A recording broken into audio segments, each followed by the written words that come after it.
قرآن کے احکام پہ بھی مجھ کو چلا دے۔ الحمدللہ رب العالمین والصلاة والسلام علی سید الانبیاء والمرسلین اما بعد فاعوذ باللہ من الشیطان الرجیم بسم اللہ الرحمن الرحیم۔ ناظرین کرام، آپ دیکھ رہے ہیں پروگرام احکام قرآن، اور ہمارے اس پروگرام میں آیات احکام کی تفسیر بیان کی جاتی ہے۔ آج ان آیات مبارکہ کا ہم نے انتخاب کیا ہے سورہ بنی اسرائیل۔ سورہ بنی اسرائیل ہمارے مطالعے میں ہے، اور اس میں چند آیات مبارکہ کا ہم نے انتخاب کیا ہے۔ ان آیات مبارکہ میں ایک جو کشمکش ہے انسان کی زندگی کے اندر، خیر اور شر دونوں کے درمیان جو کشمکش ہے، اس کشمکش کی وجہ بیان کی گئی ہے۔ جتنے بھی حلال و حرام کے احکام ہیں وہ خیر و شر کے درمیان دائر ہیں۔ نماز، روزہ، حج، زکوٰۃ، خیر کے امور، واجبات کی ادائیگی، یہ تمام کے تمام وہ کام ہیں کہ جس کا تعلق خیر سے ہے، اور وہ کام جو برے ہیں، خبیث ہیں، جنہیں حرام قرار دیا گیا، غیر شرعی قرار دیا گیا، ان کا تعلق شر سے ہے۔ خیر و شر کی یہ جو کشمکش ہے، اس کی وجہ کیا ہے؟ اس کی ایک فطری وجہ ہے، اور اسی فطری وجہ کا بیان آج جو آیات مبارکہ ہیں اس میں بیان کیا گیا۔ آئیے سب سے پہلے ہم موضوعات کی طرف بڑھتے ہیں، دیکھتے ہیں کہ ان آیات مبارکہ میں کیا موضوعات ہیں۔ جی، قرآن رہنما ہے، جنت کا راستہ ہے۔ جی، پہلا نقطہ تو یہ ہے کہ آیات مبارکہ کا پس منظر کیا ہے۔ میں نے جو عرض کیا کہ خیر و شر کے درمیان ایک کشمکش، اور خیر کو ترجیح دی جائے، شر کو چھوڑا جائے، پس منظر کیا ہے، ہم اس پر بات کریں گے۔ جی،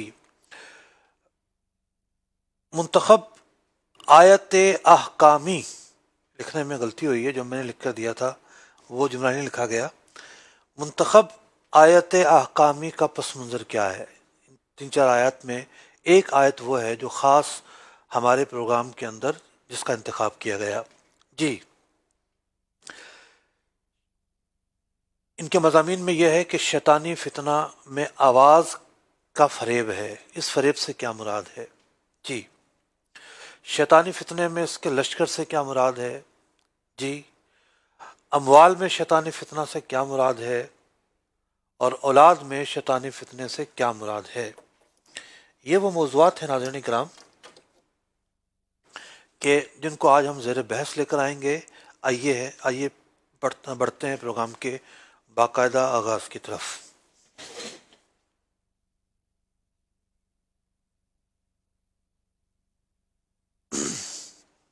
ناظرین محترم، ہم نے آج انتخاب کیا ہے سورہ بنی اسرائیل کی آیت نمبر 61 سے لے کر آیت نمبر 64 تک آیات مبارکہ کا۔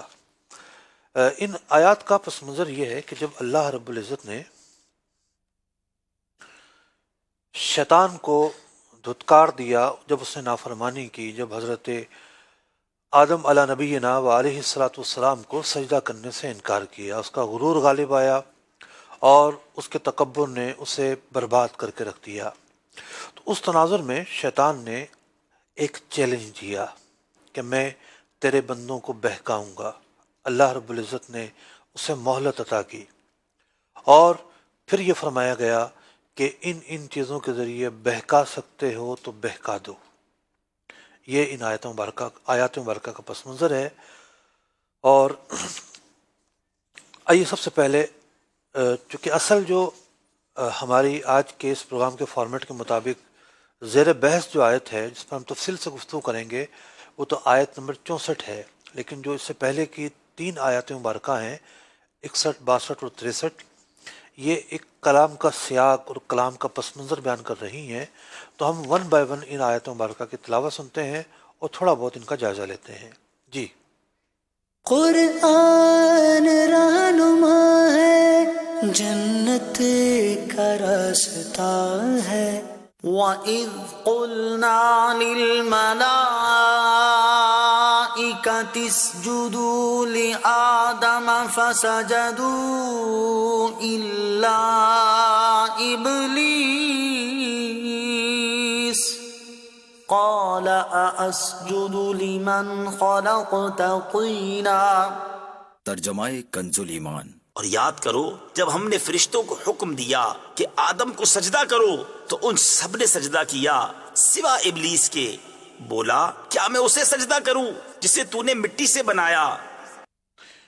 جی، ایک تو وجہ اس نے یہ بیان کی کہ کیا میں اس کو سجدہ کروں جس کو تو نے مٹی سے بنایا، اور اس کے بعد اللہ رب العزت نے کیا ارشاد فرمایا؟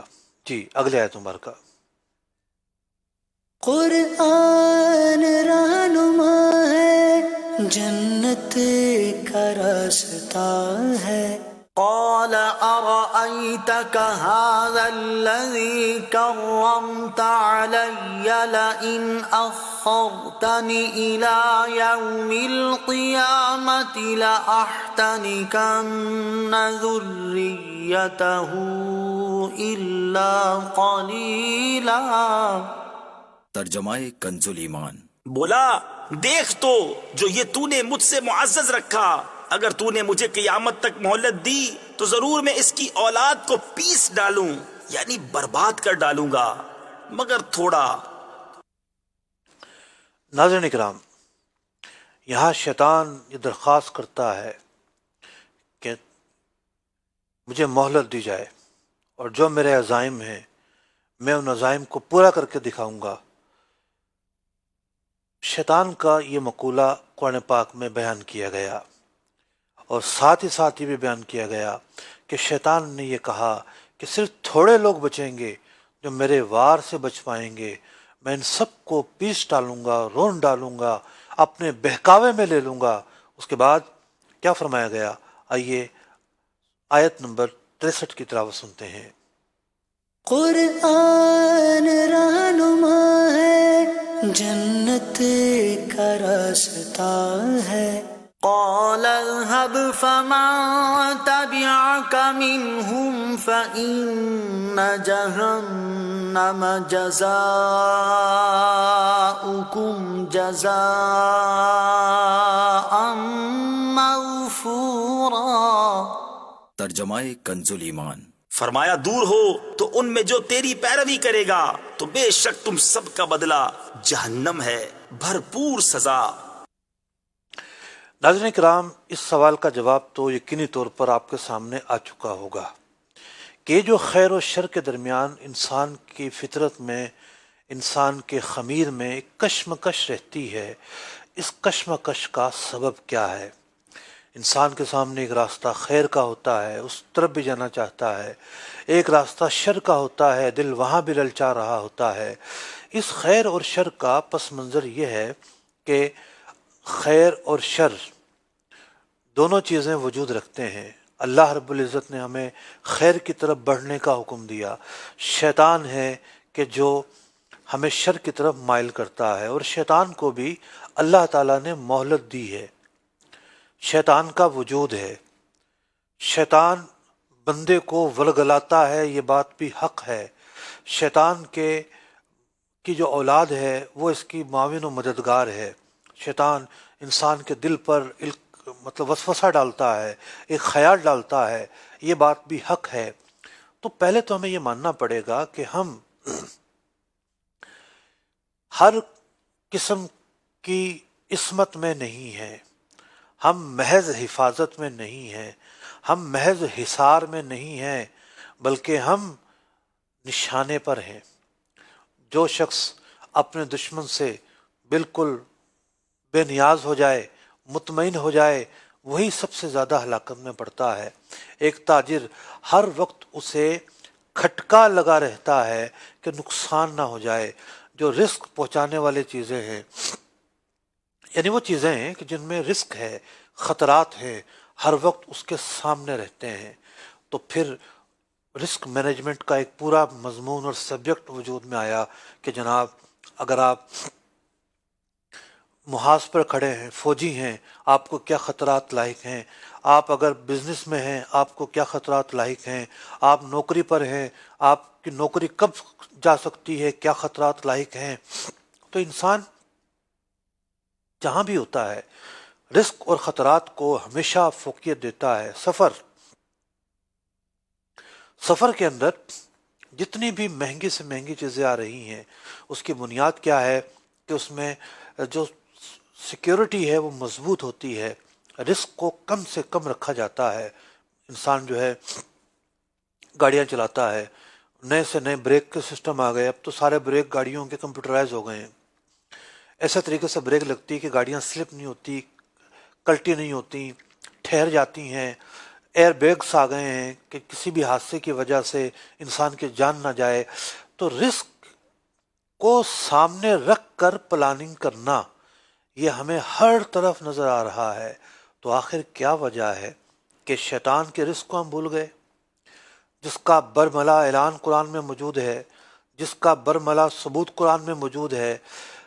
شیطان نے تو اللہ کو چیلنج کیا کہ میں تیرے بندوں کو ورگلاؤں گا، انہیں بہکاؤں گا. اتنا بڑا خطرہ ہمیں اتنا بڑا خطرہ ہمیں ہر طرف نظر آنا چاہیے تھا. اور شیطان کے جو ہتھیار ہیں وہ نہ نظر آنے والے ہیں، کیونکہ شیطان خود نظر نہیں آتا. شیطان کو اللہ تعالیٰ نے بے پناہ قوت دی ہے، بے پناہ طاقت دی ہے. وہ اپنے خیالات ہمارے دماغ میں ڈال سکتا ہے. بتائیے، ایک انسان اپنے خیالات دوسرے کے دماغ میں نہیں ڈال سکتا. اسے بولنا پڑے گا، اسے کچھ لکھنا پڑے گا، پھر جا کے وہ بندہ آپ کو سنے تو آپ کے خیالات اس تک پہنچیں، آپ کا لکھا ہوا پڑھے تو اس تک پہنچیں. از خود تو نہیں ڈال سکتا، لیکن شیطان اتنا بڑا کہ ہتھیار رکھتا ہے کہ اس کو یہ طاقت دی گئی کہ یہ اپنے جو خیالات ہیں انسان کے دل و دماغ میں ڈال سکتا ہے. خطرات ہی خطرات ہیں، چاروں طرف سے خطرات ہیں. پھر شیطان مختلف چیزوں کو اعلی کار بناتا ہے. اگلی جو آیت مبارکہ ہے اس آیت مبارکہ میں شیطان کے جو ہتھیار ہیں ان ہتھیاروں کا ذکر کیا گیا. بنیادی طور پر 4 باتوں کو بیان کیا گیا کہ دنیا میں جو بھی جرم واقع ہو رہا ہے، اگر کوئی شخص اس جرم کی اعانت کرتا ہے تو وہ شیطان کے لشکر میں شامل ہونے والا کہلائے گا. دوسری بات یہ ہے کہ شیطان کا ایک ہتھیار آواز ہے. آواز کس طرح ہتھیار ہے، کون سی آواز حلال ہے، کون سی آواز حرام ہے، یہ اگلی آیت مبارکہ کے تحت بیان ہوگا. اور کسب، مال جو ہے وہ شیطان کا ہتھیار ہے. یا تو انسان مال کو حاصل کرنے کے وہ ذرائع اختیار کرے گا جو غیر شرعی ہیں، یا انسان مال ان جگہوں پر خرچ کرے گا جو غیر شرعی ہیں. تو مال اس اعتبار سے شیطان کا ہتھیار ہے. اور اس کے بعد جو اولاد ہے، اولاد بھی شیطان کا لشکر بن سکتی ہیں. کب بن سکتی ہیں اس پر تفصیل کے ساتھ گفتگو کریں گے. آئیے اس سے پہلے ہم آیت نمبر 64 کی تلاوت اور ترجمہ سنتے ہیں. قرآن رہنما ہے، جنت کا راستہ ہے.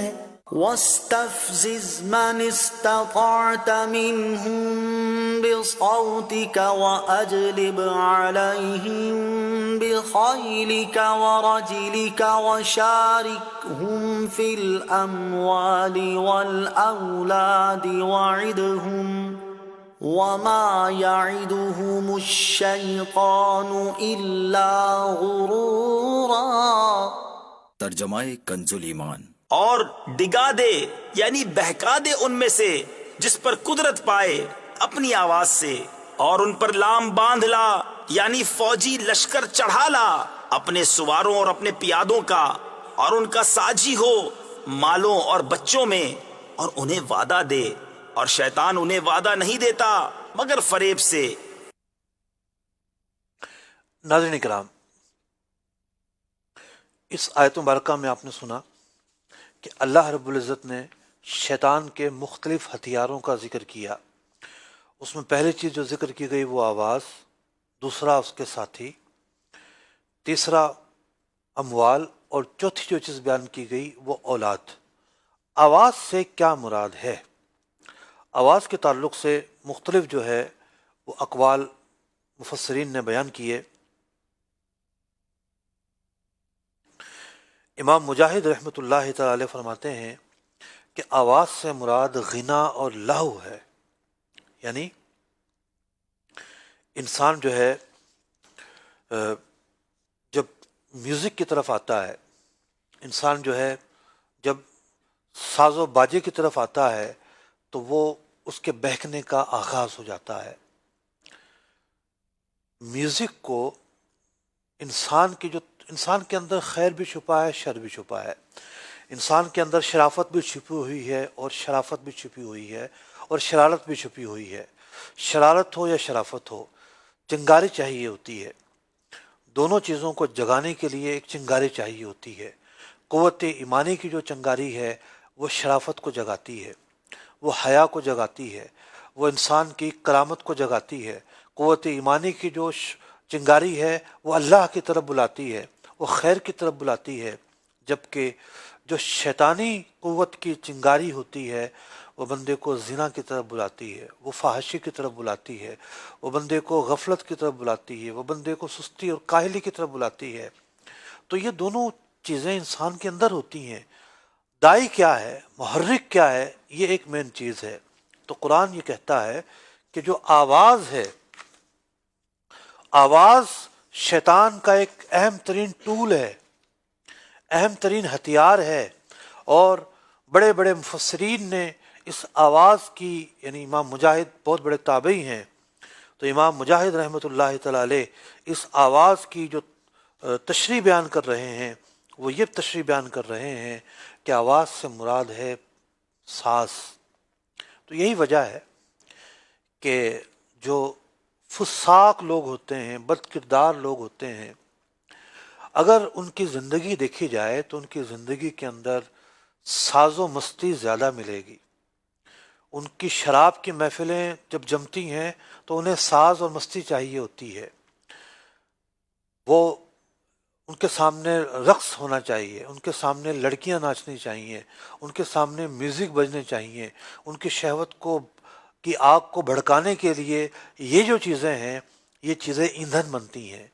تو ہم یہ دیکھتے ہیں، آج بھی ہم دیکھتے ہیں کہ یہ جو ساز کی نحوست ہے، یہ جو ساز کے ضمن میں پائے جانے والی نحوستیں ہیں، یہ انسان کی کن کن بری صفات کو جگاتی ہیں، انسان کی جبلت میں چھپی ہوئی شیطانیت کو بھڑکاتی ہیں، انہیں ہوا دیتی ہیں.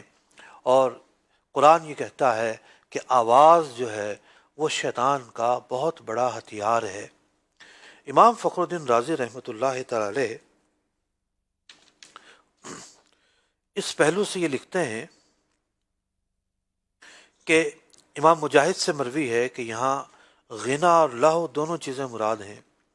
اور حضرت ابن عباس رضی اللہ تعالیٰ عنہ سے مروی ہے کہ یہاں سوچ سے مراد یہ ہے کہ شیطان جو انسان کے دل میں آواز لگاتا ہے کہ برائی کی طرف مائل ہو، آواز سے مراد اس کا بلانا ہے.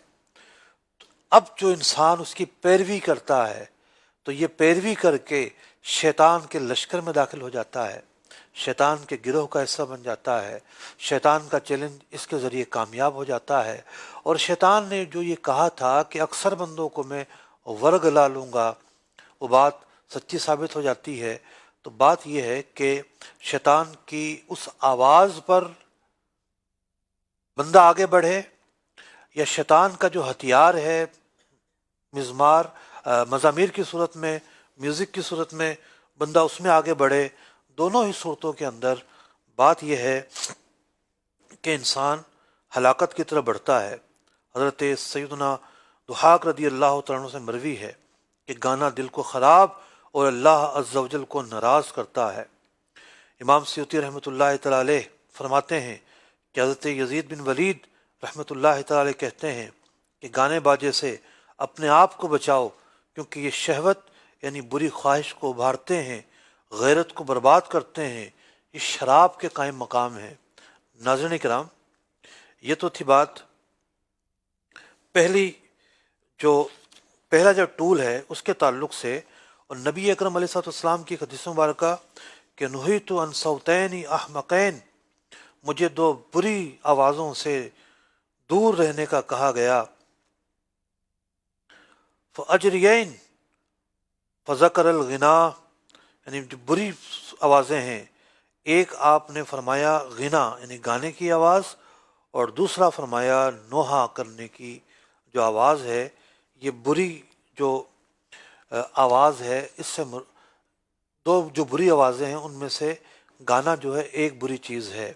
ناظرین کرام، آواز کے بعد فرمایا گیا وَأَجْلِبْ عَلَيْهِمْ بِخَيْلِكَ وَرَجْلِكَ، اللہ نے شیطان کو کہا کہ تیرے جو سوار ساتھی ہیں یا تیرے جو پیادہ ساتھی ہیں سب کو لے آ۔ کیا مراد ہے یہاں پر؟ ایک قول تو یہ ہے کہ اس سے مراد جو شیطان کی حقیقی ذریت ہے، یعنی جو شیطان کی اپنی اولادیں ہیں، شیطان ایک جن ہے اور اس کی جو اولادیں ہیں وہ بھی جنات کی قسم میں سے ہیں، اور شیطان تو ہر جگہ ڈیوٹی نہیں دیتا، انسان کو بہکانے کے لیے اس کی اولادیں ہر انسان کے ساتھ جو لگی ہوتی ہیں، تو یہاں شیطان کے لشکر سے مراد اس کی اولادیں ہیں۔ اور امام رازی رحمۃ اللہ تعالی علیہ نے بڑا ہی نفیس اور بڑا ہی اہم کلام اور بڑا ہی مرتب کلام اس آیت مبارکہ کے تحت فرمایا ہے، ہر جز کے تحت فرمایا ہے۔ آپ فرماتے ہیں کہ یہاں 3 اقوال ہیں۔ ایک یہ ہے کہ یہاں سوار اور پیادے سے یعنی پیدل چلنے والے سے مراد ہر وہ آدمی ہے کہ جو اللہ کی معصیت میں لگا ہوا ہے۔ اللہ کی معصیت کرنے والا گویا کہ شیطان کا ساتھی ہے، اس کے لشکر کا حصہ ہے۔ اب اگر اس بات کو لیا جائے تو جتنے بھی گناہ کرنے والے لوگ ہیں ان کے گناہ میں اعانت کرنے کا جو حکم ہے واضح ہو جاتا ہے کہ گناہ میں معاونت بھی گناہ ہے۔ مثال کے طور پر کوئی شراب بناتا ہے تو وہاں نوکری کرنا جائز نہیں ہے، آپ بھی شراب بنائیں۔ کوئی سود جو ہے اس کا کام کرتا ہے، اب کوئی جا کے منشی لگ جائے اس کے پاس اور سودی کھاتے چڑھائے، یا وہاں کسی بھی طرح کی ایسی نوکری کرے، آج کی دنیا میں بہت سارے اس کے نام ہیں، کوئی کیشیئر کہتا ہے اس کو، کوئی کیا کہتا ہے، کوئی کیا کہتا ہے، سودی کام میں معاونت کرے۔ کوئی ایسا شخص ہے کہ جو رقص و سرور کی محفلیں جماتا ہے، پروگرام کرتا ہے، اب کوئی جا کے ان کی ٹیم کا حصہ بن جائے، ان کی مارکیٹنگ کرے یا ایسے پروگراموں کا انعقاد کرے یا لوگوں کو بلائے، لوگوں کو اس کی طرف اکسائے، ترغیب دے، تو گناہ کے جتنے بھی کام ہیں، یعنی یہاں واضح طور پر بیان کر دیا گیا کہ وَأَجْلِبْ عَلَيْهِمْ بِخَيْلِكَ وَرَجْلِكَ، کہ کسی بھی حالت میں ہوں، جاہ و جلالت کے ساتھ رہنے والے لوگ ہوں، شان و شوکت کے ساتھ رہنے والے لوگ ہوں، یعنی پیادہ جو ہے ایک شخص پیادہ ہوتا ہے، پیدل ہوتا ہے، ایک سواری پر ہوتا ہے، تو سواری سے مراد ہر طرح کے وہ لوگ جنہیں قوت حاصل ہے، اور یا وہ سادے لوگ ہوں، تو یہ سارے کے سارے جو لوگ ہیں یہ شیطانی لشکر میں شمار ہوں گے جب یہ اللہ کی نافرمانی کر رہے ہوں گے، اور اب ان کی جو بھی اعانت کرے گا وہ اللہ کی نافرمانی کرنے والا کہلائے گا۔ دوسرا معنی یہ مراد لیا کہ اس سے مراد شیطان کی اپنی اولاد ہے، اور تیسرا معنی امام فخر الدین رازی علیہ الرحمہ بیان فرماتے ہیں کہ یہ ایک بطور محاورے کے بولا گیا ہے کہ جب چیلنج کیا جاتا ہے تو کہا جاتا ہے جو مرضی ہے سب کو لے آؤ۔ تو چونکہ یہ کلام چیلنج کے پس منظر میں ہے اور شیطان کو یہ ہدف دینے والا کون ہے؟ اللہ رب العزت کی ذات۔ اللہ نے فرمایا جو چاہے لے آؤ۔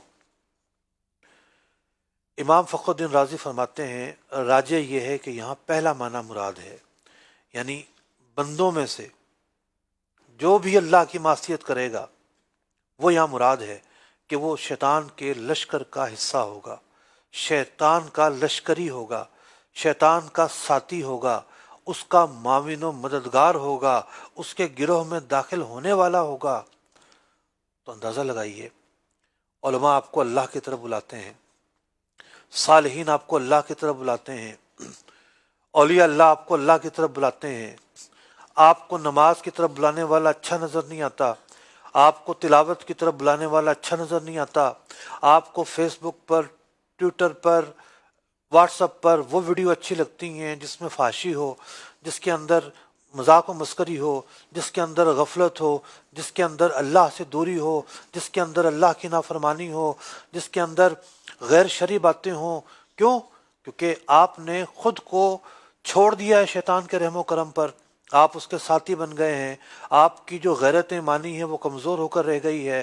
آپ یہ چاہتے ہی نہیں ہیں کہ میں جاگوں، میں بیداری میں آؤں، میں شیطان کے وار کو سمجھوں، میں اللہ کی طرف بلانے والے جو آواز ہے، من کی آواز، میں اس پہ لبیک کہوں۔ 5 وقت مجھے مؤذن بلاتا ہے، میں مؤذن کی آواز پر لبیک کہہ کر مسجد میں جاؤں، میں نماز پڑھوں، میں فرائض کی ادائیگی کروں، میں واجبات کی ادائیگی کروں۔ لیکن نہیں، شیطان جو ہے وہ حاوی رہتا ہے، نوست طاری رہتی ہے، پاک ہونے کی ہمیں نوبت نہیں آتی، ناپاکی میں رہنا اچھا لگتا ہے، ناپاکی کا خیال نہیں رکھتے، پھر کہتے ہیں یہ مصیبت، وہ مصیبت، فلاں چیز اور فلاں چیز۔ قرآن کی یہ آیت مبارکہ بتا رہی ہے یہ سب کام کرنے والے تو شیطانی لشکر کا حصہ بن جاتے ہیں۔ پھر اللہ کی رحمت کیسے آئے گی، پھر برکت کیسے آئے گی، پھر خوشحالی کیسے آئے گی، پھر خیر کہاں سے نصیب ہوگی، پھر خوش بختی کہاں سے نصیب ہوگی؟ الغرض شیطان کے لشکر میں وہ لوگ شامل ہوتے ہیں جو اللہ کی نافرمانی کرتے ہیں۔ اگلی چیز، چوتھی بات جو فرمائی گئی، وَشَارِكْهُمْ فِي الْأَمْوَالِ، اور اے شیطان تو مال کے ذریعے لوگوں کو شامل کر لے اپنے لشکر میں، چاہتا ہے تو۔ اب یہاں بھی 2 طرح کے لوگ ہوں گے، ایک وہ ہوں گے کہ جو مال کے ذریعے اللہ کی نافرمانی نہیں کریں گے، اور ایک وہ ہوں گے جو مال کے ذریعے اللہ کی نافرمانی کریں گے۔ یہاں مال کے ذریعے شیطان کس طریقے سے ورگلائے گا، امام مجاہد رحمۃ اللہ تعالی علیہ فرماتے ہیں، کل خیل سارت فی معصیت اللہ وکل رجل مشت فی معصیت اللہ، یہ تو پچھلی بات ہو گئی۔ فرمایا کل مال اصیبت یا اصیب من حرام، اور ہر وہ مال جو حرام سبب سے حاصل کیا جائے، ایسا مال شیطان کا ٹول ہے، شیطان کا ہتھیار ہے۔ امام فخر الدین رازی رحمۃ اللہ تعالی علیہ نے یہاں بیان کیا کہ مال کی 2 جہتیں ہیں، یعنی مال جو ہے وہ شیطانی ٹول کب بنتا ہے۔ قرآن پاک نے مال کو متعدد مقام پر فتنہ بھی کہا ہے۔ فتنہ وہی مال ہوگا کہ جو شیطانی ٹول بنے، شیطانی ہتھیار بنے، شیطانی خواہشات کے مطابق اس کا اخذ و خرچ ہو۔ تو امام فخر الدین رازی رحمۃ اللہ تعالی بیان کرتے ہیں کہ مال کے 2 زاویے ہیں، ایک ہے مال کا حاصل کرنا۔ فرمایا اگر بندہ مال غیر شرعی سبب سے حاصل کرتا ہے، یعنی سود کے ذریعے حاصل کرتا ہے، غصب کے ذریعے حاصل کرتا ہے، چوری کے ذریعے حاصل کرتا ہے، معاملات فاسدہ کے ذریعے حاصل کرتا ہے، یعنی بے فاسد کے ذریعے حاصل کرتا ہے، تو یہ شخص جو ہے چونکہ اس نے اللہ کی نافرمانی کر کے مال کو حاصل کیا، لہٰذا یہ شخص مال کے ذریعے شیطان کے لشکر میں شامل ہو گیا، شیطانی گروہ میں شامل ہو گیا، اس نے کسب حرام حاصل کیا۔ اور دوسری جہت یہ ہے کہ کسی نے مال تو حلال طریقے سے حاصل کیا ہو، لیکن اب ہے اس کے خرچ کرنے کا معاملہ۔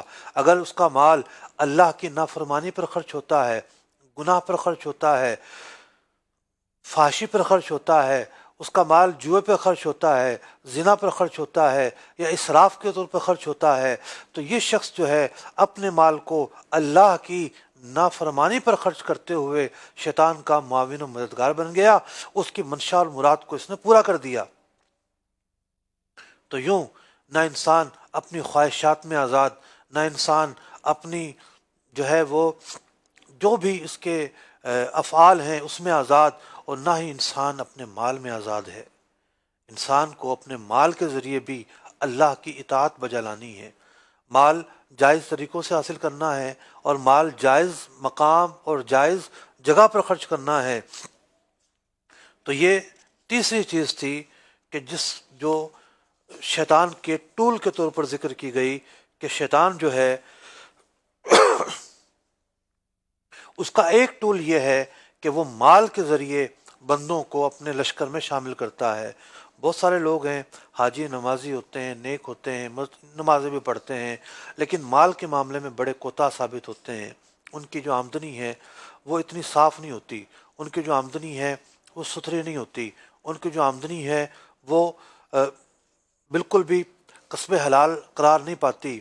لوگ سود کا ارتکاب کر رہے ہوتے ہیں، سودی اکاؤنٹوں میں پیسے ڈالے ہوتے ہیں، سود کھا رہے ہوتے ہیں، ان کی آمدنی میں سود شامل ہو رہا ہوتا ہے، انہیں کوئی پرواہ نہیں ہوتی.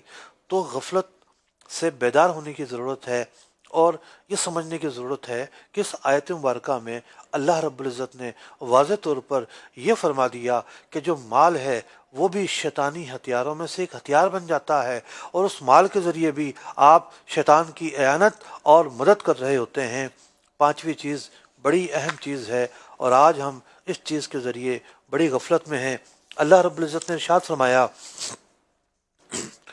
وَشَارِكْهُمْ فِي الْأَمْوَالِ وَالْأَوْلَادِ وَعِدْهُمْ، اور لوگوں کو شامل کر لے اپنے ساتھ مال کے ذریعے، اولاد کے ذریعے، اور ان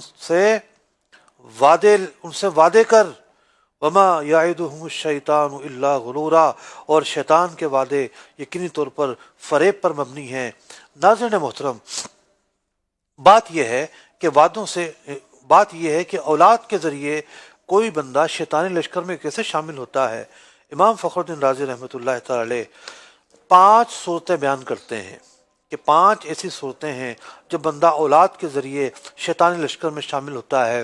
جب کوئی شخص زنا کرتا ہے اور اس زنا کے ذریعے اولاد ہوتی ہے تو اس نے وہ کام کیا کہ جس کا سبب اولاد بنی اور یہ شیطانی لشکر میں شامل ہوا.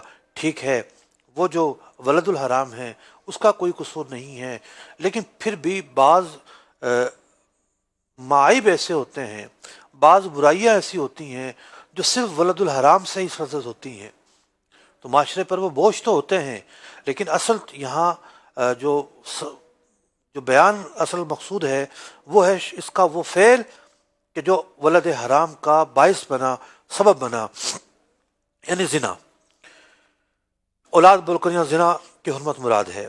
دوسری بات یہ کہ بندہ اپنی اولادوں کے نام بتوں پر رکھے، جیسا کہ زمانہ جاہلیت میں ہوتا تھا. آج بھی جو غیر مسلم ہیں بتوں کے نام پر اپنی اولادوں کے نام رکھتے ہیں، شیاطین کے نام پر اپنی اولادوں کے نام رکھتے ہیں. تیسری صورت یہ کہ بندہ اپنی اولاد کے ذریعے شیطانی لشکر کا حصہ بنے کہ بندہ اپنی اولاد کو باطل ادیان کی تعلیم دے.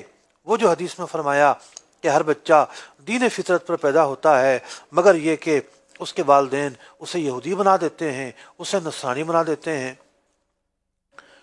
ایک مسلمان ایسا کرنے کا نہیں سوچے گا، لیکن جو بچہ غیر مسلم کے یہاں پیدا ہوتا ہے وہ اسے اپنی مذہب پر لے کر آتے ہیں اور شیطانی لشکر کا حصہ بناتے ہیں. لیکن افسوسناک بات یہ ہے کہ آج ہم جس طرح کی تعلیم اور جس طرح کی تربیت دلوا رہے ہیں، کیا کیا چیزیں اسکولوں کے نصاب میں داخل ہیں، مہنگے مہنگے اسکول، انگریزی تعلیم کا وہ حصہ، انگریزی سبجیکٹ کی بات نہیں کر رہے ہیں ہم، وہ اسکول کہ جو غیر مسلم کنٹریز سے جو ہے وہ ہینڈل کیے جاتے ہیں.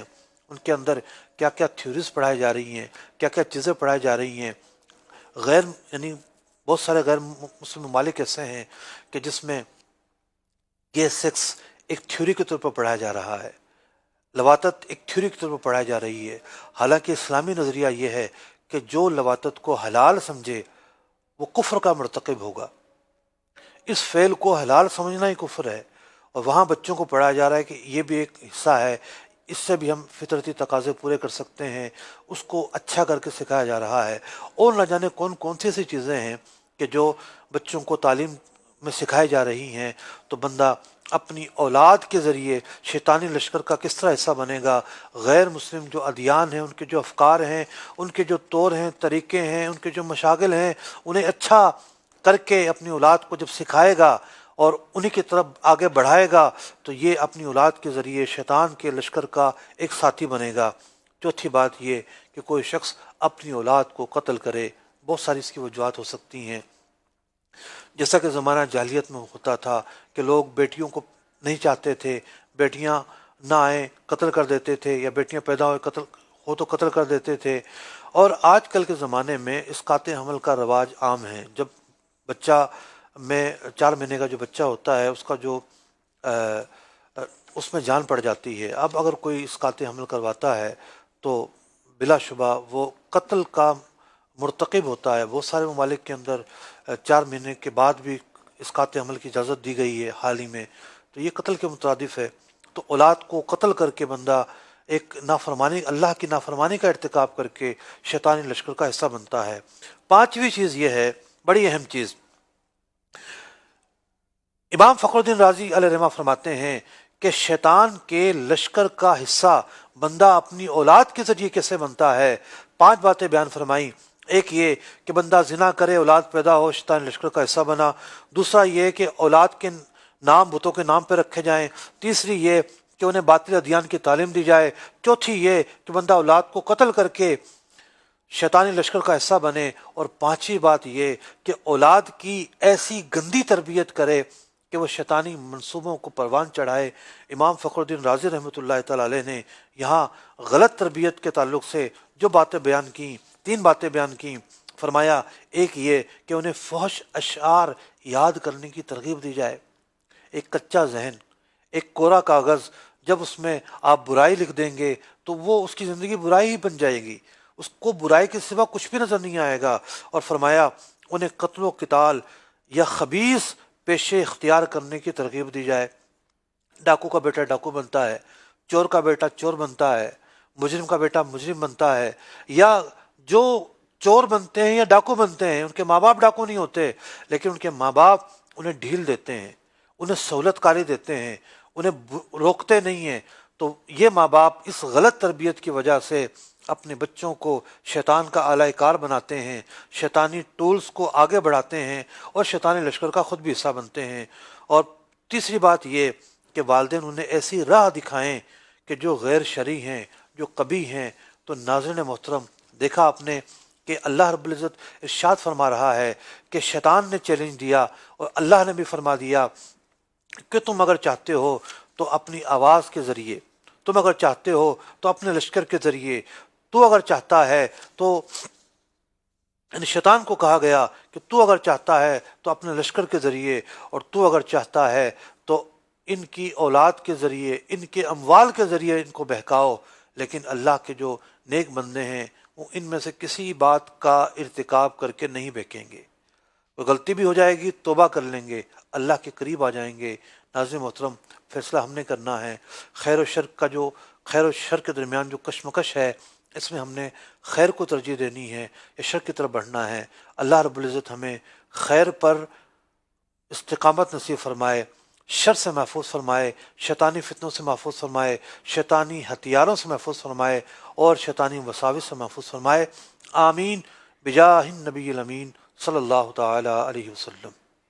قرآن کے احکام پہ بھی مجھ کو چلا دے، قرآن کے احکام پہ بھی مجھ کو چلا دے۔ مدنی چینل دیکھتے رہیے، مدنی چینل تیرا سراپا یا نبی، تفسیر ہے قرآن کی۔